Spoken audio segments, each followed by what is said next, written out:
ਦੋਸਤੋ ਅਸੀਂ ਅੱਜ ਸ਼ਗੁਫਤਾ ਜੀ ਦੀ ਅੰਮੀ ਨੂੰ ਟ੍ਰਿਬਿਊਟ ਦੇਣਾ ਚਾਹ ਰਹੇ ਹਾਂ।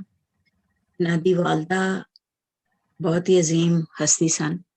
ਮੈਂ ਤੁਹਾਨੂੰ ਦੱਸਣਾ ਚਾਹੁੰਦੀ ਹਾਂ ਕਿ ਉਹਨਾਂ ਦੀ ਜ਼ਿੰਦਗੀ ਬਾਰੇ ਬਹੁਤ ਮੁਖਤਸਰ ਜਿਹਾ ਦੱਸਣਾ ਚਾਹੁੰਦੀ ਹਾਂ।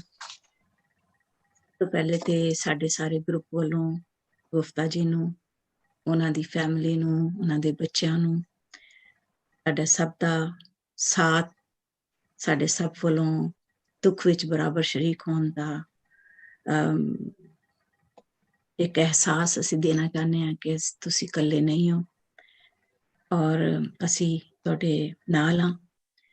ਸ਼ਗੁਫਤਾ ਜੀ ਦੀ ਅੰਮੀ ਦਾ ਨਾਂ ਕਨੀਜ਼ ਅਖਤਰ ਸੀ। ਕਨੀਜ਼ ਅਖਤਰ ਆਪਣੇ ਵਾਲਦ ਤਫੈਲ ਖਾਨ ਤੇ ਅੰਮੀ ਜੀ ਖਤੀਜਾ ਬੇਗਮ ਦੇ ਘਰ 1 ਜਨਵਰੀ 1939 ਵਿੱਚ ਇੰਡੀਆ ਦੇ ਜ਼ਿਲ੍ਹਾ ਗੁਰਦਾਸਪੁਰ ਦੇ ਸ਼ਹਿਰ ਬ੍ਰਹਮਪੁਰ ਵਿੱਚ ਪੈਦਾ ਹੋਏ। ਇਹਨਾਂ ਦੇ ਵਾਲਦ ਬ੍ਰਹਮਪੁਰ ਦੇ ਬੜੇ ਵੱਡੇ ਜ਼ਿਮੀਂਦਾਰ ਸਨ। ਪਾਕਿਸਤਾਨ ਬਣਨ ਤੋਂ ਬਾਅਦ ਇਹ ਜ਼ਿਲ੍ਹਾ ਸਿਆਲਕੋਟ ਵਿੱਚ ਆ ਵਸੇ। ਕਨੀਜ਼ ਅਖਤਰ ਪੜ੍ਹਨ ਦੇ ਬਹੁਤ ਸ਼ੌਕੀਨ ਸਨ। ਇਸੇ ਖਾਤਰ ਉਹ ਆਪਣੇ ਵੱਡੇ ਭਰਾ ਕੋਲ ਸਰਗੋਦਾ ਚਲੇ ਗਏ ਔਰ ਉੱਥੇ ਉਹਨਾਂ ਨੇ 6ਵੀਂ ਜਮਾਤ ਤੱਕ ਪੜ੍ਹਿਆ। ਜਦ ਉਹਨਾਂ ਦੀ ਵਾਲਦਾ ਦਾ ਇੰਤਕਾਲ ਹੋਇਆ ਤੇ ਉਹ ਮੁੜ ਆਪਣੇ ਵਾਲਦ ਕੋਲ ਜ਼ਿਲ੍ਹਾ ਸਿਆਲਕੋਟ ਦੇ ਕਸਬੇ ਸ਼ਕਰਗੜ੍ਹ ਆ ਗਈਆਂ। 15 ਸਾਲ ਦੀ ਉਮਰ ਵਿੱਚ ਉਹਨਾਂ ਦੀ ਸ਼ਾਦੀ ਸਲੀਮ ਖਾਨ ਗਿੰਮੀ ਹੋਰਾਂ ਨਾਲ ਹੋਈ। ਉਹਨਾਂ 3 ਪੁੱਤਰ ਤੇ 3 ਧੀਆਂ ਨੂੰ ਜਨਮ ਦਿੱਤਾ ਤੇ ਇੱਕੋ ਜਿਹੀ ਧੀਆਂ ਪੁੱਤਰਾਂ ਨੂੰ ਆਲਾ ਤਾਲੀਮ ਤੋਂ ਹੀ ਨਵਾਜ਼ਿਆ, ਜਿਸ ਤੋਂ ਪਤਾ ਲੱਗਦਾ ਹੈ ਕਿ ਉਹਨਾਂ ਆਪਣੀ ਤਾਲੀਮ ਹਾਸਲ ਕਰਨ ਦਾ ਚਾਅ ਆਪਣੇ ਬੱਚਿਆਂ ਰਾਹੀਂ ਪੂਰਾ ਕੀਤਾ। ਕਨੀਜ਼ ਅਖਤਰ ਜੀ ਬਹੁਤ ਮਿਲਨਸਾਰ, ਰੱਖ ਰਖਾਓ ਰੱਖਣ ਵਾਲੀਆਂ ਤੇ ਬੜੀਆਂ ਹੀ ਮਹਿਮਾਨ ਨਵਾਜ਼ ਸਨ।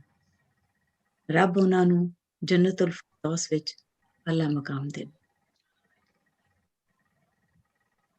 ਮਾਵਾਂ ਕੀ ਹੁੰਦੀਆਂ ਨੇ?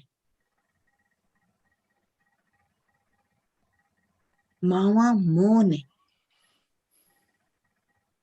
ਮੋਹ ਪਿਆਰ।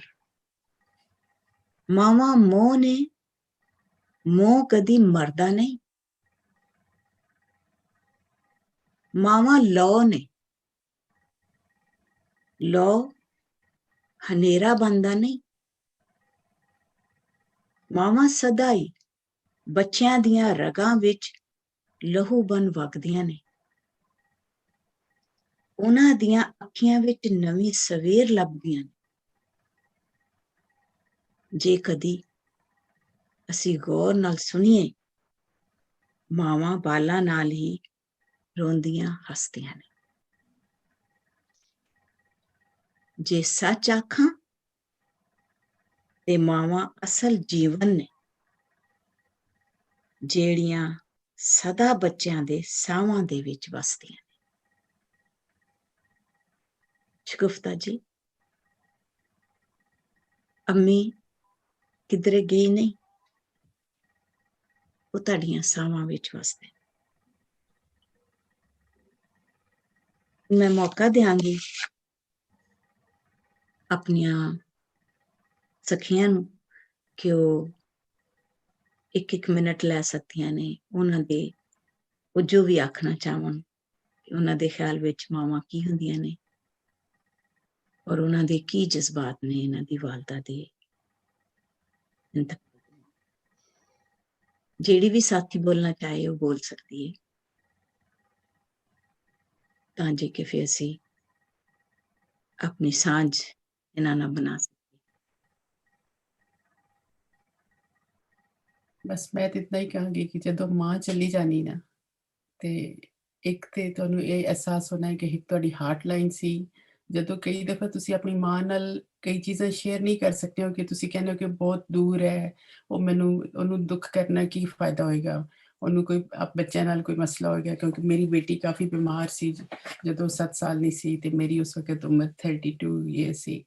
ਤੇ ਮੇਰਾ ਦਿਲ ਕਰਦਾ ਸੀ ਕਿ ਮੈਂ ਆਪਣੀ ਮਾਂ ਨਾਲ ਸ਼ੇਅਰ ਕਰਾਂ ਕਿ ਮੇਰੀ ਧੀ ਬਹੁਤ ਬਿਮਾਰ ਹੈ, ਮਗਰ ਫਿਰ ਮੈਂ ਕਹਿ ਨਹੀਂ ਸਕੀ ਮੇਰੀ ਮਾਂ ਕਿਉਂ ਪਰੇਸ਼ਾਨ ਹੋਏਗੀ ਇਤਨੇ ਦੂਰ, ਤੇ ਮੈਂ ਉਹਨਾਂ ਨੂੰ ਨਹੀਂ ਦੱਸਿਆ। ਫਿਰ ਜਦੋਂ ਮੈਂ ਉਹਨਾਂ ਨੂੰ ਦੱਸਿਆ ਤੇ ਉਹ ਸਿੱਧਾ ਆਪਣਾ ਪਾਸਪੋਰਟ ਲੈ ਕੇ ਤੇ ਬ੍ਰਿਟਿਸ਼ ਐਮਬੈਸੀ ਚਲੇ ਗਏ। ਤੇ ਉਹਨਾਂ ਨੇ ਪੁੱਛਿਆ ਕਿ ਤੂੰ ਕਿਉਂ ਜਾਣਾ ਚਾਹਨੀ, ਤੇ ਉਹ ਬੋਲ ਨਹੀਂ ਸਕੀ, ਉਹਨਾਂ ਨੇ ਆਂਸੂ ਤੇ ਉਹ ਕਹਿਣ ਮਾਈ ਡਾਟਰ। ਤੇ ਉਹ ਜਿਹੜਾ ਰਿਸ਼ਤਾ ਹੈ ਨਾ, ਉਹ ਚੀਜ਼ ਜਦੋਂ ਚਲੀ ਜਾਂਦੀ ਤੇ ਉਹ ਹਾਰਟ ਲਾਈਨ ਚਲੀ ਜਾਂਦੀ ਕਿ ਜਦੋਂ ਤੁਸੀਂ ਕਹੋਗੇ ਕਿ ਮੈਨੂੰ ਕੁਝ ਹੈ ਤੇ ਉਹ ਕੁਝ ਨਹੀਂ ਬੋਲੇਗੀ, ਉਹਨੇ ਕੋਲ ਇੱਕ ਹੀ ਹੋਏਗਾ ਕਿ ਮੇਰੀ ਧੀ। ਦੂਸਰਾ, ਜਦੋਂ ਮੇਰੀ ਅੰਮੀ ਫੌਤ ਹੋਈ ਤੇ ਮੈਨੂੰ ਇਹ ਲੱਗਿਆ ਕਿ ਮੇਰਾ ਰਿਸ਼ਤਾ ਜਿਹੜਾ ਹੈ ਨਾ, ਮੇਰੀ ਨਾਫ਼ ਵਿੱਚ ਮੇਰਾ ਕੋਈ ਚੀਜ਼ ਚਲੀ ਗਈ, ਮੇਰੇ ਪੇਟ ਨਾਲ ਮੇਰਾ ਜਿਹੜਾ ਰਿਸ਼ਤਾ ਸੀ ਨਾ। ਫਿਰ ਮੈਂ ਉਸਦੇ ਬਹੁਤ ਸੋਚਿਆ ਔਰ ਉਸਦੇ ਬਾਰੇ ਥੋੜਾ ਬਹੁਤ ਆਪਣੇ ਖਿਆਲਾਤ ਨੇ ਤੌਰ ਤੇ ਆਪਣੀ ਡਾਇਰੀ 'ਚ ਲਿਖਿਆ ਵੀ ਕਿ ਨਾਫ਼ ਨੇ ਜਿਹੜੀ ਤੁਸੀਂ ਕਹਿੰਦੇ ਹੋ, ਕਿਉਂਕਿ ਤੁਹਾਨੂੰ ਜਿਹੜਾ ਫੀਡ ਹੋਣੀ ਪਹਿਲੀ ਮਾਂ ਨਹੀਂ, ਉਹ ਤੁਹਾਡੀ ਨਾਫ਼ ਦੇ ਥਰੂ ਹੋਣੀ ਹੈ। ਸੋ ਜਿਹੜਾ ਮੈਂ ਫੀਲ ਕਰਨੀ ਸੀ ਕਿ ਮੇਰਾ ਡੀਪ ਡਾਊਨ ਜਿਹੜੀ ਅੰਦਰ ਇਸ ਤਰ੍ਹਾਂ ਦੀ ਕੀ ਦਰਦ ਹੈ ਕਿ ਜੇ ਮੈਂ ਐਕਸਪਲੇਨ ਨਹੀਂ ਕਰ ਸਕਦੀ ਹਾਂ, ਮਗਰ ਉਹ ਮੈਂ ਖੁਦ ਹੀ ਦੇਖ ਸਕਦੀ ਹਾਂ, ਸੋਚ ਸਕਦੀ ਹਾਂ ਕਿ ਮੇਰਾ ਉਹ ਕਨੈਕਸ਼ਨ ਖਤਮ ਹੋ ਗਿਆ। ਤੇ ਇਹ ਦੋ ਚੀਜ਼ਾਂ ਮੇਰੇ ਨਾਲ ਮਾਂ ਤੋਂ ਬਾਅਦ ਹਮੇਸ਼ਾ ਜਦੋਂ ਵੀ ਮੇਰੇ ਕੋਈ ਜ਼ਿਕਰ ਕਰਨਾ ਹੈ ਮਾਂ ਦੇ ਬਾਰੇ, ਤੇ ਇਹ ਚੀਜ਼ਾਂ ਦੋ ਜਿਹੜੀਆਂ ਨਾ ਕਿ ਹਾਰਟ ਲਾਈਨ ਚਲੀ ਗਈ। ਕਿਸੇ ਵਕਤ ਵੀ ਕਿਸੇ ਕੋਈ ਗੱਲ ਹੋਏ, ਜਦੋਂ ਆਪਣੀ ਬਰਦਾਸ਼ਤ ਤੋਂ ਬਾਹਰ ਹੋਏ, ਮਾਂ ਨੂੰ ਦੱਸੋ ਤੇ ਉਹ ਕਦੀ ਤੁਹਾਨੂੰ ਜੱਜ ਨਹੀਂ ਕਰੇਗੀ। ਬਿਲਕੁਲ। ਇੱਕ ਹੀ ਅਹਿਸਾਸ ਕਿ ਪਿੱਛੇ ਕੋਈ ਦੁਆ ਕਰਨੇ ਵਾਲਾ ਨਹੀਂ ਹੈ। ਹਜ਼ਰਤ मूसा ਦੀ ਗੱਲ ਯਾਦ ਆਣੀ ਕਿ ਜਦੋਂ ਕੋਈ ਤੂਰ ਤੇ ਗਏ ਤੇ ਬਹੁਤ ਪਰੇਸ਼ਾਨ ਔਰ ਬਹੁਤ ਉਦਾਸ ਸਨ, ਤੇ ਅੱਲਾ ਮੀਆਂ ਨੇ ਪੁੱਛਿਆ ਕਿ ਭਾਈ ਤੂੰ मूसा ਅੱਜ ਕਿਉਂ ਉਦਾਸ ਹੈ? ਤੇ ਕਹਿੰਦਾ ਮੈਨੂੰ ਸਮਝ ਨਹੀਂ ਆਣੀ ਕਿ ਕੀ ਹੈ। ਪਹਿਲੇ ਮੈਂ ਆਣਾ ਸਾਂ ਖੁਸ਼ ਆਣਾ ਸਾਂ, ਤੇ ਅੱਲਾਹ ਪਾਕ ਨੇ ਕਿਹਾ ਕਿ ਅੱਜ ਤੇਰੀ ਮਾਂ ਤੇਰੇ ਪਿੱਛੇ ਨਹੀਂ ਹੈ, ਜਿਹੜੀ ਤੇਰੀ ਦੁਆ ਕਰ ਰਹੀ ਹੈ, ਇਸ ਤੋਂ ਅੱਜ ਤੂੰ ਉਦਾਸ ਹੈ। ਬਹੁਤ ਸੋਹਣਾ ਥੈਂਕ ਯੂ ਨਿਗਤ। ਕੋਈ ਹੋਰ ਗੱਲ ਕਰਨਾ ਚਾਹੇਗਾ?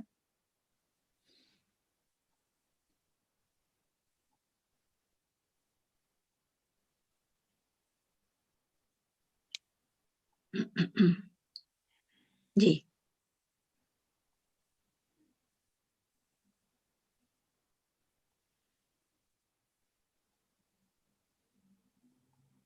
अनम्यूट कर ले फरहत, अनम्यूट कर ले।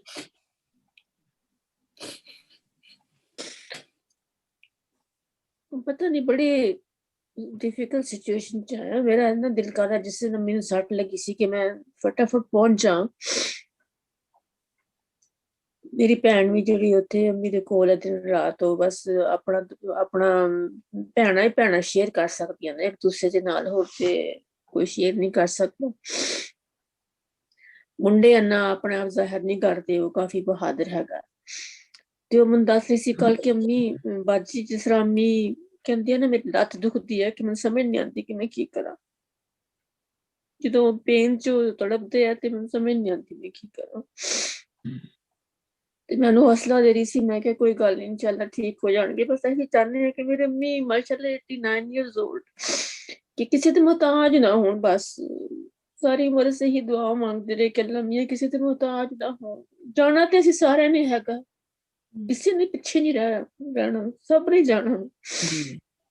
लेकिन साडी दादी दा भी असर टूट गया सी। मैं अपनी दादी नूं आप संभालिया होया 5 साल, मैं छोटी जी सी उदों, उम्र मेरी नहीं सी 50 साल पहले दी गल है। लेकिन साडे अम्मी नाल भी हुण उस तरह, लेकिन काफी हार्ड है, बहुत दुनिया दी सब नाल पेनफुल चीज है। ये तो ज्यादा पेनफुल कोई चीज ही नहीं है कि मां नूं लूज करना। रो रो जान चढ़दी हावां दा वा वेला, जीवन रेत जियाए 4 दिनां दा मेल। सो ये तो है, अज हैगे आ कल है नहीं, लेकिन ਇਹਦਾ ਜਿਹੜਾ ਪ੍ਰੋਸੈਸ ਹੈ ਸਹਿਣ ਦਾ, ਇਹਦੇ ਵਿੱਚ ਤਾਂ ਸਾਨੂੰ ਗੁਜ਼ਰਨਾ। ਬਸ ਮੈਨੂੰ ਸਭ ਨੂੰ ਵੱਡਾ ਇਹੀ ਮੈਨੂੰ ਡਰ ਲੱਗਦਾ, ਉਹਨਾਂ ਦੇ ਨਾਲ ਪਾਕਿਸਤਾਨ ਰੋਸ਼ਨ ਹੈ। ਮੈਨੂੰ ਬਸ ਇਹੀ ਲੱਗਦਾ ਕਿ ਉਹਨਾਂ ਦੇ ਨਾਲ ਰੋਸ਼ਨ ਹੈ ਪਾਕਿਸਤਾਨ। ਇਹ ਗੱਲ ਤੇਰੀ ਦਰੁਸਤ ਹੈ, ਇਹ ਗੱਲ ਦਰੁਸਤ ਹੈ। ਰੱਬ ਕਰੇ ਕਿ ਉਹ ਰੋਸ਼ਨ ਰਵੇ, ਸਾਡੀ ਦੁਆ ਹੈ ਕਿ ਉਹ ਰੋਸ਼ਨ ਰਵੇ। ਹੋਰ ਕੋਈ ਗੱਲ ਕਰਨਾ ਚਾਹੇਗਾ? कोई जरूरी नहीं है जो दिल ना करे तो बेशक नहीं, लेकिन कोई करना चाहे तो जरूर हाथ उठाओ। जी मैं गल करना चाहांगी। ਸ਼ੁਰੂ जी ये ते गल होई है कि साडे कोल तलफाज ही नहीं कि किस तरह असी मतलब जेड़ा गम मां दा गम है इहदा तो कोई बयान नहीं कर सकते कि असी हल्का करिए। लेकिन चले सारियां दियां कुछ दियां मावां चलियां गईयां, कुछ दियां मैं जिस तरह अपनी मां तो दूर पाकिस्तान तो दूर इत्थे बैठी हाँ, ते जेह्ड़ी मेरी फीलिंग्स ने ਜਦੋਂ मैं उत्थे पाकिस्तान सी उस तो बहुत मुख्तलिफ ने। ਜਦੋਂ ਮੈਂ ਆਪਣੀ ਮਾਂ ਦੇ ਕੋਲ ਸੀ। ਹਮ, ਤੇ ਹੁਣ ਦੂਰ ਹੋਈਆਂ ਨਾ ਤੇ ਹੁਣ ਪਤਾ ਚੱਲਿਆ ਹੈ ਕਿ ਮਾਂ ਦਾ ਰਿਸ਼ਤਾ ਕੀ ਹੈ, ਮਤਲਬ ਇਹ ਜੇ ਸਮਝ ਆਈ ਹੈ। ਤੇ ਮੈਂ ਨਿਕਲ ਜੀ ਉਹਨਾਂ ਨੇ ਕੀਤਾ ਸੀ ਕਿ ਮੇਰੀ ਅੰਮੀ ਵੀ ਬਿਮਾਰ ਹੋਏ ਥੋੜੇ, ਉਹਨਾਂ ਨੇ ਬਸ ਨਾ ਮੈਨੂੰ ਕਿਹਾ ਕਿ ਤੂੰ ਕਦੋਂ ਆਣਾ ਹੈ, ਮੈਨੂੰ ਨਾ ਚੱਕਰ ਆਉਂਦੇ, ਮੇਰੀ ਤਬੀਅਤ ਮੈਂ ਮੁੱਕ ਜਾਵਾਂਗੀ ਤਦੋਂ ਆਵੇਂਗੀ ਤੂੰ। ਤੇ ਮੈਂ ਜਿਸ ਹਾਰਡ ਵਕਤ ਵਿੱਚ ਇੱਥੇ ਹਾਂ, ਉਹ ਜਿਹੜਾ ਹਾਰਡ ਵਕਤ ਗੁਜ਼ਰ ਰਿਹਾ ਸੀ, ਮੇਰੇ ਵਾਸਤੇ ਜਾਣਾ ਬੜਾ ਮੁਸ਼ਕਿਲ ਸੀ ਕਿਉਂਕਿ ਮੈਨੂੰ 10 ਮਹੀਨੇ ਦਾ ਸਕਾਲਰਸ਼ਿਪ ਮਿਲਿਆ। ਔਰ ਉਸ ਦੇ ਦੌਰਾਨ ਅਗਰ ਮੈਂ ਵਾਪਸ, ਜਿਸ ਤਰ੍ਹਾਂ ਤੁਸੀਂ ਹੁਣ ਦੇਖ ਰਹੇ ਹੋ ਕਿ ਰੈਡ ਲਿਸਟ, ਅਗਰ ਉਸ ਦੌਰਾਨ ਪਾਕਿस्तान आ ਜਾਂਦਾ ਤਾਂ ਮੈਂ ਵਾਪਸ नहीं सी आ सकती। तू बहुत बड़ा रिस्क लिया और मां वास्ते लिया। ਤੇ ਯਕੀਨ ਮੰਨੋ ਮੇਰੇ ਬੱਚੇ, ਮੈਂ ਪਹਿਲੇ ਸਮਝਦੀ ਸੀ ਉੱਥੇ ਜਦੋਂ ਸੀ ਕਿ ਮੇਰੇ ਬੱਚੇ ਸਭ ਤੋਂ ਜ਼ਿਆਦਾ, ਜਦੋਂ ਬੱਚੇ ਹੋ ਜਾਂਦੇ ਉਹ ਸਭ ਤੋਂ ਜ਼ਿਆਦਾ ਮੇਰੇ ਵਾਸਤੇ, ਮੈਂ ਸੋਚਦੀ ਸੀ ਨਾ ਕਿ ਮੈਨੂੰ ਸਭ ਤੋਂ ਜ਼ਿਆਦਾ ਕੌਣ ਪਿਆਰਾ, ਤੇ ਮੇਰੇ ਬੱਚੇ, ਉਸ ਤੋਂ ਬਾਅਦ ਮੇਰੀ ਮਾਂ ਦਾ ਆਉਂਦਾ ਸੀ ਨਾ। ਲੇਕਿਨ ਹੁਣ ਯਕੀਨ ਮੰਨੋ ਕਿ ਮੈਂ ਜਦੋਂ ਇੱਥੇ ਆ ਤਾਂ ਹੁਣ ਮੈਨੂੰ ਸਭ ਤੋਂ ਪਹਿਲੇ ਆਪਣੀ ਮਾਂ, ਉਸ ਤੋਂ ਬਾਅਦ ਬੱਚੇ। ਤੇ ਮੈਂ ਆਪਣੀ ਮਾਂ ਨੂੰ ਜਦੋਂ ਇਹ ਗੱਲ ਸੁਣੀ ਨਾ, ਮੈਂ ਸਭ ਕੁਝ, ਮੈਂ ਕਿਸੇ ਦਾ ਕੁਝ ਨਹੀਂ ਸੁਣਿਆ, ਮੈਨੂੰ ਸਾਰੇ ਰੁਕਦੇ ਰਹੇ ਕਿ ਜੋ ਵੀ ਹੋਗਾ ਮੈਂ ਜਾਣਾ ਉਹਨਾਂ ਦੇ। ਤੇ ਇਹ ਮਾਂ ਦਾ ਇੱਕ ਜਿਹੜਾ ਰਿਸ਼ਤਾ ਹੈ, ਇਹ ਤਾਂ ਕੋਈ ਨਾ ਖੂਬਸੂਰਤ ਰਿਸ਼ਤਾ ਦੁਨੀਆ ਤੇ ਕੋਈ ਹੋਰ ਹੋ ਹੀ ਨਹੀਂ ਸਕਦਾ। ਔਰ ਅਸੀਂ ਤੁਹਾਡੀ ਤਕਲੀਫ, ਤੁਹਾਡੇ ਗਮ ਨੂੰ ਸਮਝਦੇ ਵੀ ਹਾਂ ਔਰ ਉਸ ਦੇ ਬਰਾਬਰ ਦੇ ਸ਼ਰੀਕ ਹਾਂ।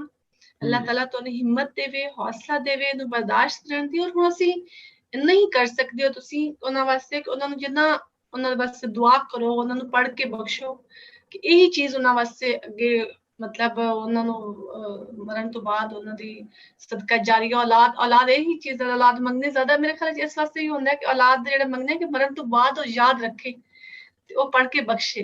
ਅਗਰ ਔਲਾਦ ਬਾਅਦ ਵਿੱਚ ਨਹੀਂ ਆਪਣੇ ਵਾਲਿदैन ਨੂੰ ਪੜ੍ਹ ਕੇ ਬਖਸ਼ਦੀ ਤੇ ਫਿਰ ਉਸ ਔਲਾਦ ਦਾ ਕੋਈ ਫਾਇਦਾ ਨਹੀਂ। ਬਸ ਉਹਨੂੰ ਇਹੀ ਕਹਾਂਗੀ ਹੁਣ ਤੁਸੀਂ ਸਬਰ ਕਰੋ, ਅੱਲਾਹ ਬਸ ਅੱਲਾਹ ਦੀ ਮਰਜ਼ੀ, ਅਸੀਂ ਵੀ ਜਾਣਾ ਹੈ, सब लोगों ने जाना है, मगर तकलीफ वाकई बहुत बड़ी है। और ਤੁਸੀਂ ਉਹਨਾਂ ਨੂੰ ਉਹਨਾਂ ਵਾਸਤੇ ਜੋ ਚਾਹੁੰਦੇ ਸਨ ਤੁਸੀਂ, ਉਹ ਉਹਨਾਂ ਦੀ ਖਾਹਿਸ਼ਾਤ ਜਿਹੜੀਆਂ ਜ਼ਿੰਦਗੀ ਵਿੱਚ ਨਹੀਂ ਪੂਰੀਆਂ ਕਰ ਸਕੇ ਉਹ ਤੁਸੀਂ ਕਰੋ ਤਾਂ ਕਿ ਉਹਨਾਂ ਦੀ ਰੂਹ ਨੂੰ ਸਵਾਬ ਮਿਲੇ, खुशी हो। बहुत शुक्रिया रुखसाना, बहुत शुक्रिया। जी, कोई और कहना चाहेगा कुछ? मैं कहना चाहूँगी। जी जी, ओके, पहले लुबना फिर मुबसरा। ਸ਼ਗੁਫਤਾ ਮੈਂ ਹੀ ਕਹਾਂਗੀ ਕਿ ਮਾਵਾਂ ਦਾ ਸਾਥ ਇੱਕ ਐਸੀ ਚੀਜ਼ ਹੈ, ਫਿਜ਼ੀਕਲੀ ਅਗਰ ਤੁਹਾਡੇ ਕੋਲ ਨਹੀਂ ਜੇ ਨਾ, ਉਹਨਾਂ ਦਾ ਸਾਥ ਨਹੀਂ ਛੁੱਟਦਾ ਕਦੇ ਵੀ। ਉਹ ਇਸ ਦੁਨੀਆ ਤੇ ਨਹੀਂ ਰਹੇ ਬਸ, ਪਰ ਉਹ ਤੁਹਾਡੇ ਨਾਲ ਜੇ। ਬਿਲਕੁਲ। ਔਰ ਮੈਂ ਵੀ ਤੁਹਾਨੂੰ ਲੱਗੇ ਉਹ ਜ਼ਿਆਦਾ ਨਜ਼ਦੀਕ ਨੇ। ਜਿਸ ਵਕਤ ਚਾਹੋ ਉਹਦੇ ਨਾਲ ਗੱਲ ਕਰੋ।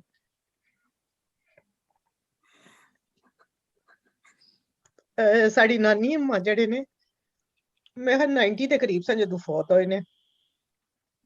ਔਰ ਸਾਡੀ ਅੰਮੀ ਜਿਹੜੇ ਨੇ ਉਸ ਵਕਤ ਉਹਨਾਂ ਦੇ ਕੋਲ ਨਹੀਂ ਸਨ ਕਿਉਂਕਿ ਸਾਡੇ ਡੈਡੀ ਨੂੰ ਫੌਜ ਦਾ ਅਟੈਕ ਹੋ ਗਿਆ ਸੀ, ਹਾਂਗਕਾਂਗ ਆਏ ਹੋਏ ਸਨ, ਉਹ ਫੌਤ ਹੋਏ। ਮਤਲਬ ਉਸ ਟਾਈਮ ਤੇ ਅੰਮੀ ਨਹੀਂ ਸੀ, ਉਸ ਤੋਂ ਬਾਅਦ 2 ਦਿਨ ਬਾਅਦ ਅੰਮੀ ਗਏ ਸਨ। ਤੇ ਅੰਮੀ ਨੂੰ ਉਦੋਂ ਡਿਪਰੈਸ਼ਨ ਹੋ ਗਿਆ, ਹਾਲਾਂਕਿ ਉਹਨਾਂ ਦੀ ਵਾਲਦਾ ਕਿਤਨੀ, ਪਰ ਅੰਮੀ ਸਾਡੀ ਇੱਕੋ ਇੱਕ ਬੇਟੀ ਸੀ ਉਹਨਾਂ ਦੀ। ਔਰ 1 ਸਾਲ ਤੱਕ ਅੰਮੀ ਨੂੰ ਕਹਿੰਦੇ ਹੁੰਦੇ ਸਨ, ਕਹਿੰਦੇ ਨੇ ਅਸੀਂ ਮਾਵਾਂ ਧੀਆਂ ਲੜਦੀਆਂ ਵੀ ਹੁੰਦੀਆਂ ਸਾਂ, ਪਰ ਮੈਨੂੰ ਕਦੇ ਇਹ ਨਹੀਂ ਸੀ, ਮਤਲਬ ਮੇਰੀ ਮਾਂ ਹੀ ਮਾਂ ਸੀ। ਇੱਕ ਰਿਸ਼ਤਾ ਦੁਨੀਆ ਤੇ, ਮੇਰਾ ਬਾਪ, ਮੇਰੀ ਭੈਣ ਭਰਾ, ਹਰ ਰਿਸ਼ਤਾ ਮੇਰਾ ਉਹਦੇ ਚ ਸੀ। ਤੇ ਮੈਨੂੰ ਤੇ ਇਹ ਨਹੀਂ ਲੱਗਦਾ ਸਿਰਫ ਮੇਰੀ ਮਾਂ ਗਈ ਦੁਨੀਆ ਤੋਂ, ਮੇਰਾ ਤੇ ਹਰ ਰਿਸ਼ਤਾ ਖਤਮ ਹੋ ਗਿਆ। ਪਰ ਉਹ ਹਲੇ ਤੱਕ ਜਿਹੜੇ ਨੇ ਆਪਣੀ ਮਾਂ ਦੀਆਂ ਗੱਲਾਂ ਇੰਨੀਆਂ ਕੁ ਕਰਦੇ ਨੇ ਕਿ ਉਹਨਾਂ ਨੂੰ, ਮੈਨੂੰ ਸਮ ਟਾਈਮ ਇਹ ਲੱਗਦਾ ਕਿ ਉਹਨਾਂ ਨੂੰ ਨਹੀਂ ਫੀਲ ਹੁੰਦਾ ਕਿ ਫਿਜ਼ੀਕਲੀ ਨਹੀਂ ਨੇ। ਤੇ ਇਸ ਵਾਸਤੇ ਮੈਂ ਤੁਹਾਨੂੰ ਵੀ ਇਹੀ ਕਹਾਂਗੀ, ਉਹ ਫਿਜ਼ੀਕਲੀ ਨਹੀਂ ਜੇ ਪਰ ਉਹ ਤੁਹਾਡੇ ਕੋਲ ਹਰ ਵਕਤ ਤੋਂ ਜ਼ਿਆਦਾ ਜੇ। ਬਿਲਕੁਲ ਬਿਲकुल सोनी गल की लुबना, बहुत ही अच्छी गल की। थैंक यू सो मच जी। मुबसरा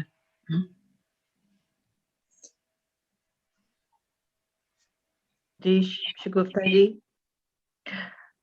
मेरे पास अल्फाज नहीं है।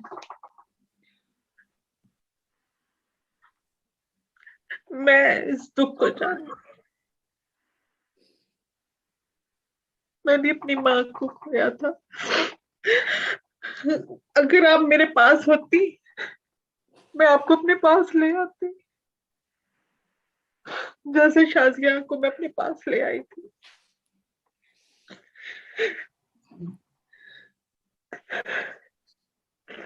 Thank you.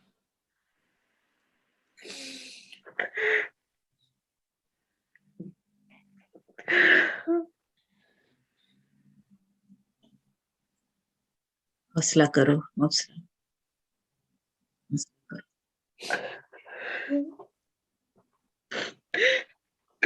कल मेरी बुआनी का इंतकाल हो गया।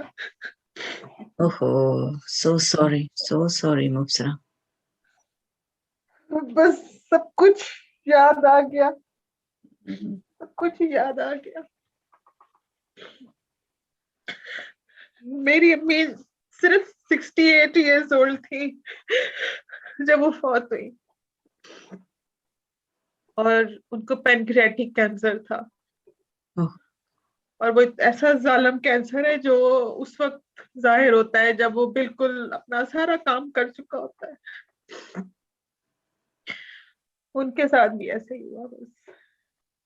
बहुत अफसोस, बहुत अफसोस। और वो कहती होती थी ना, जैसे कि किसी की मोहताजी ना आए। 5 महीने और चलती फिरती चली गई। तो आप हौसला करें, वो आपकी यादों में हमेशा रहेंगी।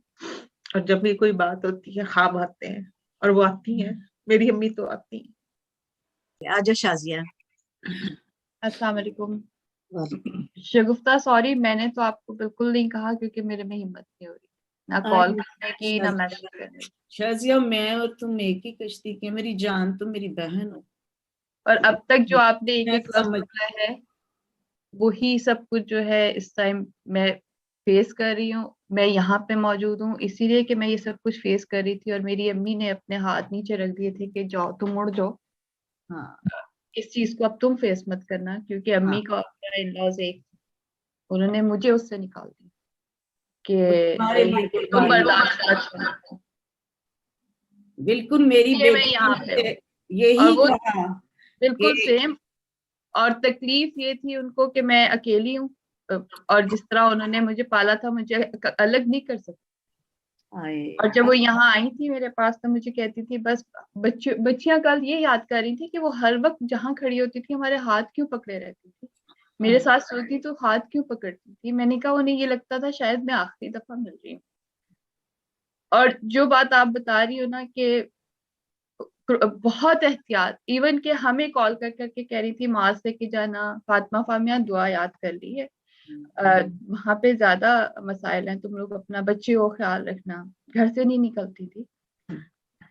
तो जो मेरे से छोटा है लेकिन सबसे बड़ा भाई है उसकी बर्थडे थी 2 मार्च को, और छोटे भाई जिसके साथ अम्मी रहती थी उस अम्मी को जाने नहीं दिया कि अम्मी हम आपको भी संभाल के रख रहे हैं, दुनिया और टाइम पड़े हैं, आप किसी और टाइम सेलिब्रेट करना। शगुफ्ता जी एंड शाजिया जी और बाकी सबको भी यही कहूंगी, स्पेशली को ये कहूंगी कि हिम्मत नहीं हारनी, मेक योर मदर्स प्राउड। चले तो वो गई हैं, जाना तो एक दिन था, जो पैदा होने का भी टाइम है और जाने का भी एक टाइम है। तो इसीलिए अपने आप को मजबूत करें, हिम्मत करें, काफी आपके पास यादें हैं to go get on with life.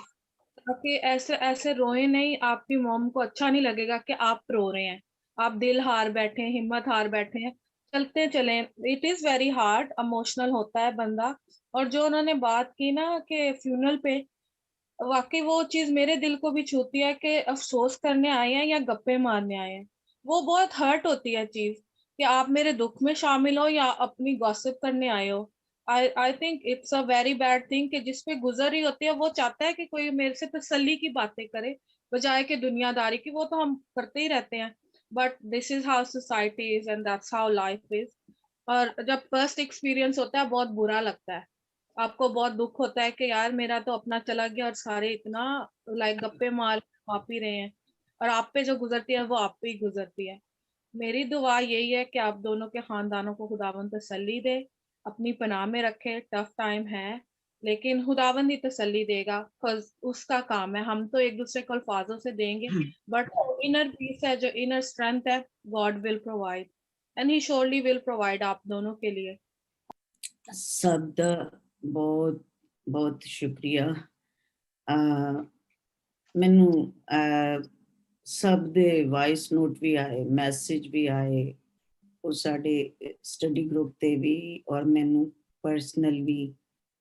मैं सबकी बहुत ग्रेटफुल हाँ ਤੁਸੀਂ ਮੇਰੇ ਦੁੱਖ ਦੇ ਨਾਲ ਮੇਰੇ ਨਾਲ ਮੋਢੇ ਬਨ ਕੇ ਖਲੋਤੇ, ਮੈਨੂੰ ਮੋਰਲ ਸਪੋਰਟ ਦਿੱਤੀ, ਇਮੋਸ਼ਨਲ ਸਪੋਰਟ ਦਿੱਤੀ, ਔਰ ਮੈਨੂੰ ਅੱਜ ਦੇ ਦਿਹਾੜੇ ਇਸ ਕਾਬਲ ਕੀਤਾ ਕਿ ਮੈਂ ਤੁਹਾਡੇ ਨਾਲ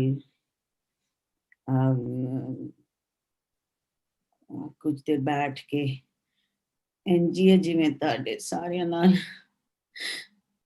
गले मिल के अपने दिल दा बोझ हल्का कर रही हूं।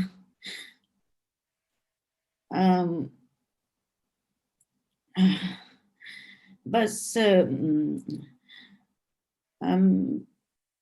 11 साल हो गए मेरे वालिद साहब की डेथ नूं। मैं 2-3 साल डिप्रैशन च उदों रही सां, और मेरी मां उदों मेरे नाल सी। कई चीज़ां खानदाना च हुंदियां साडे एशियन फैमिलीज च, पर मैनू एक फिर भी एक सी कि नहीं, मैं एक आस सी कि अम्मी, हाय अम्मी बेवा हो गए, हाय अम्मी दा साथ चला गया। मैं मेरियां भैनां मेरे तो 2 मतलब छोटियां ने, मैं भैनां च वड्डी हां और मैं भरावां तो 3 भरावां तो छोटियां।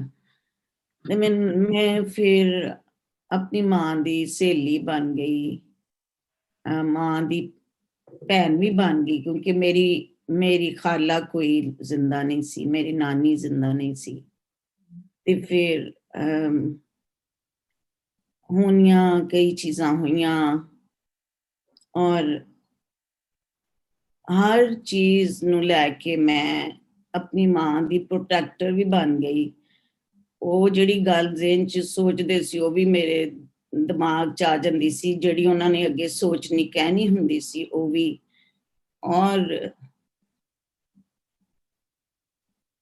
बस एक आस सी कि इस साल जाना पाकिस्तान, जावांगी, मिलांगी अम्मी नाल, ते एक वो जफ्फी पान दी ठंड भी महसूस करती सां इत्थे बैठ के ही, ख्यालां च भी। और बड़ियां चीज़ां दे इशू होए जिस तरह साडियां एशियन फैमिलीज च हुंदियां। इस दे बावजूद मैं ना मेरे ते कई चीज़ां दे ईगो इशूज और सोशल इशूज भरावां होने दी वजह नाल जेड़ा साडा एक ट्रेडिशनल फैमिली सैटअप हुंदे ने, और ओहदे विच मेरे ते भरावां दे घरां दे दरवाजे भी बंद होए। मैं फिर भी बाहर जाके मां दे आस च उन्हां दे गेटां ते खलोगी। मेरी सेल्फ रिस्पेक्ट नूं मिट्टी नाल मिलाया। मैं फिर भी कहंदी सा मेरी मां है, मैं मिलना। फिर मैं उन्हां दे नाल उन्हां नूं स्ट्रेंथ देण लई लड़ भी पैंदी सा उन्हां नाल कि तुसी क्यों कमजोर हो। वो कहंदे सी मेरे सिर दा साई नहीं रह गया। तानू नहीं पता, मज अपने पता नहीं उन की कहंदे ने अपनी खुंडी ते अपने पता नहीं उन की कहंदे ने कि ओदे ते हुंदी है। मैं उन्होंने हमेशा मॉरल और इमोशनल स्ट्रेंथ देने की कोशिश की थी। मैं और मेरी छोटी भैन गुलरेज जड़ी HOD है गुजरांवाला पोस्ट ग्रेजुएट कॉलेज की, और असी दोनों भैन इतनियां बुरियां बनियां।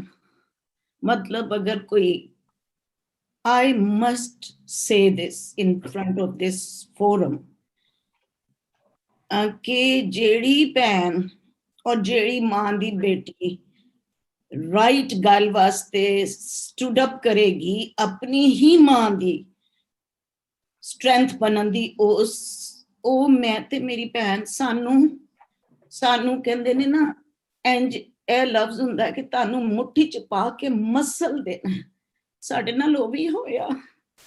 ਪਰ ਸਾਡੇ ਨੂੰ ਸਾਨੂੰ ਇੱਕ ਆਸ ਸੀ, ਨਹੀਂ ਸਾਡੀ ਅੰਮੀ ਜੀ ਦੇ ਨਾਲ ਹੈ, ਅੰਮੀ ਨੂੰ ਡਾਇਬੈਟਿਕ ਸਨ, ਉਹਨਾਂ ਨੇ ਖੁਦ 6 ਜਮਾਤਾਂ ਪੜ੍ਹੀਆਂ, ਉਹਨਾਂ ਨੇ ਸਾਨੂੰ ਜਿਹੜਾ ਪੜ੍ਹਾਇਆ, ਜਿਹੜੀ ਸਾਨੂੰ ਉਹਨਾਂ ਦੀ ਤਾਲੀਮ ਦੇ ਨਾਲ ਸ਼ਾਉਰ ਆਇਆ, ਔਰ ਉਹ ਜਿਹੜਾ ਪ੍ਰਾਊਡ ਫੀਲ ਕਰਦੇ ਸੀ ਕਿ we were the girls of entire family who went universities. ਮੇਰੇ ਨਾਨਕਿਆਂ ਦਾਦਕਿਆਂ ਚੋਂ ਅਸੀਂ ਪਹਿਲੀਆਂ ਕੁੜੀਆਂ ਸੀ ਜਿਹੜੀਆਂ ਪੰਜਾਬ ਯੂਨੀਵਰਸਿਟੀ ਚ ਗਈਆਂ, ਔਰ ਉਹਦੇ ਚ ਸਾਡੇ ਵਾਲਿਦ ਦੀ ਵਿਜ਼ਨ ਤੇ ਸੀ, ਬਟ ਉਹਦੇ ਚ ਵਾਲਿਦ ਤੋਂ ਜ਼ਿਆਦਾ ਸਾਡੀ ਮਾਂ ਦਾ ਐ ਸੀ ਕਿ ਸਾਡੀ ਮਾਂ ਨੇ ਸਾਡੇ ਵਾਸਤੇ ਮਤਲਬ ਹਰ ਤਰ੍ਹਾਂ ਦੀ ਸਪੋਰਟ, ਹਰ ਤਰ੍ਹਾਂ ਦੀ ਸਪੋਰਟ, ਔਰ ਸ਼ੀ ਵਾਸ ਸੱਚ ਅ ਸੈਲਫਲੈਸ ਲੇਡੀ ਕਿ ਉਹਨਾਂ ਦੀ ਅਸੀਂ ਸੋਚਨੀ ਹਾਂ ਕਿ ਜਿਸ ਤਰ੍ਹਾਂ ਹੁਣ 80 ਮਦਰਸ ਹੈ ਤੇ ਸਾਨੂੰ ਸ਼ੌਕ ਹੈ, she was very graceful lady, ਲੇਕਿਨ ਉਹਨਾਂ ਦੇ ਸਾਹਮਣੇ 3 ਧੀਆਂ ਸਨ। ਉਹ 3 ਧੀਆਂ ਦੇ ਅੰਦਰ ਖਾਤੇ ਪੇਟੀਆਂ 'ਚ ਜਹੇਜ਼ ਵੀ ਬਣਾ ਰਹੇ ਸਨ, ਉਹ 3 ਧੀਆਂ ਨੂੰ ਪੜ੍ਹਾ ਵੀ ਰਹੇ ਸੀ। ਉਹ 3 ਧੀਆਂ ਦੀਆਂ ਸਹੇਲੀਆਂ, ਕਿ ਮੇਰੀਆਂ ਬੇਟੀਆਂ ਸਹੇਲੀਆਂ ਦੇ ਸਰਕਲ 'ਚ ਜਾਂ ਅਸੀਂ ਲਾਹੌਰ ਕਾਲਜ ਦੇ ਸਰਕਲ 'ਚ ਜਾਣਾ, ਤੇ ਸਾਡਾ 3 ਭੈਣਾਂ ਦਾ ਮਸ਼ਹੂਰ ਸੀ ਪੂਰੇ ਕਾਲਜ। ਅਸੀਂ ਸਕੂਲ 'ਚ ਵੀ ਟ੍ਰਿਪਲ ਸਿਸਟਰਸ, ਔਰ ਅਸੀਂ ਕਾਲਜ 'ਚ ਵੀ ਸਭ ਸਾਨੂੰ ਬੈਂਜਮਨ ਸਿਸਟਰਸ ਕਹਿੰਦੀਆਂ ਹੁੰਦੀਆਂ ਸੀ। ਤੇ ਅਸੀਂ ਇੰਨੀਆਂ ਆਊਟਸਟੈਂਡ ਕਰਦੀਆਂ ਸੀ ਕਿਉਂਕਿ ਸਾਡੀ ਮਾਂ ਸਾਡੀ ਡਰੈਸਿੰਗ ਦਾ, ਜੁੱਤੀਆਂ ਦਾ, ਮੈਂ ਹੈਰਾਨ ਹਾਂ ਕਿ ਉਹ ਕਿਸ ਤਰ੍ਹਾਂ ਮੈਨੇਜ ਕਰ ਲੈਂਦੇ ਸੀ ਕਿ ਇੱਕ ਜ਼ਮੀਨ ਦਾ ਠੇਕਾ ਨਾ ਸਾਲ ਬਾਅਦ, ਤੇ ਇੱਕ ਮੇਰੇ ਵਾਲਿਦ ਦੀ ਹੱਕ ਹਲਾਲ ਦੀ, ਇੱਕ ਆਫਿਸਰ ਦੀ ਤਨਖਾਹ ਤੁਹਾਨੂੰ ਪਤਾ ਹੀ ਹੈ ਕਿੰਨੀ ਕੁ ਪਾਕਿਸਤਾਨ 'ਚ ਹੋਏਗੀ। ਬਟ ਅਸੀਂ ਇਸ ਤਰ੍ਹਾਂ, ਮਤਲਬ ਮੈਂ ਦੱਸ ਰਹੀ ਹਾਂ ਕਿ ਤੁਸੀਂ ਇੱਥੋਂ ਅੰਦਾਜ਼ਾ ਕਰ ਲਓ ਕਿ ਲਾਹੌਰ ਕਾਲਜ ਤੇ ਕਾਲਜ 'ਚ ਅਸੀਂ ਬੈਂਜਮਨ ਸਿਸਟਰਸ ਮਸ਼ਹੂਰ ਸਾਂ, ਔਰ ਫਿਰ ਅਸੀਂ ਬਾਕੀ ਕੋ ਕਰਿਕੂਲਰ ਉਹ 'ਚ ਸਾਡੀ ਮਾਂ ਦਾ ਇੰਨਾ ਹੱਥ ਸੀ। ਔਰ ਫਿਰ ਸਾਡੀਆਂ ਮੇਰੀਆਂ ਹੁਣ ਜਿਹੜੀਆਂ ਸਕੂਲ ਫੈਲੋ फ्रेंड्स सन, वो अफसोस करदियां, कहदियां शगुफ्ता आंटी की मोहब्बत हमें स्कूल टाइम से याद है, क्योंकि हम लोग बाद च असी जांदे सां अकैडमी च FSC की तैयारी करन, ते वो अकैडमी तो बाद ना सारियां कहंदियां होंदियां सी यार शगुफ्ता के घर ना कंबाइन स्टडी कर लेते हैं, क्योंकि ना शगुफ्ता की अम्मी की तो खाने इतने मजेदार होते हैं, और शगुफ्ता के घर में कभी खाना खत्म ही नहीं हुआ। जिस टाइम ते कोई आ जांदा सी, मेरी अम्मी अंज ओदे अगे कि बच्चियां पढ़दियां पईयां, और आज भी मेरी एक फ्रेंड कहंदी मुझे आंटी के हाथ का पका हुआ कीमा आलू आज भी शगुफ्ता याद है।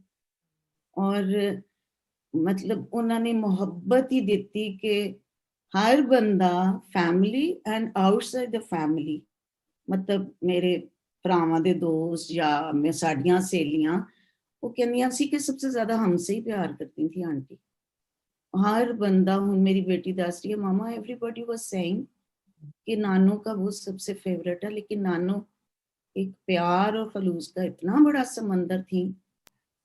I am so thankful you gave me this platform, और मैं थोड़ी सब दी ये साडा जेड़ा प्लेटफॉर्म है ऑक्सफोर्ड दी सब मैं इन्हां थैंकफुल है, बहुत ज्यादा थैंक यू नजर जी।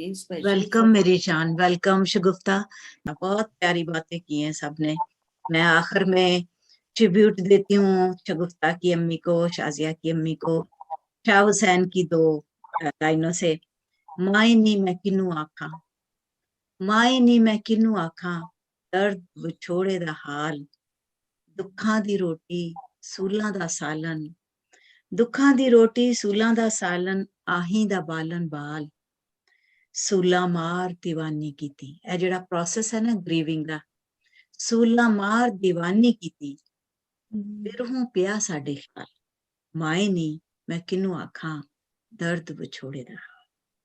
रब थानू सबर देवे, तानू ते ताड़ी फैमिली लई बहुत सारियां दुआवां, सबर।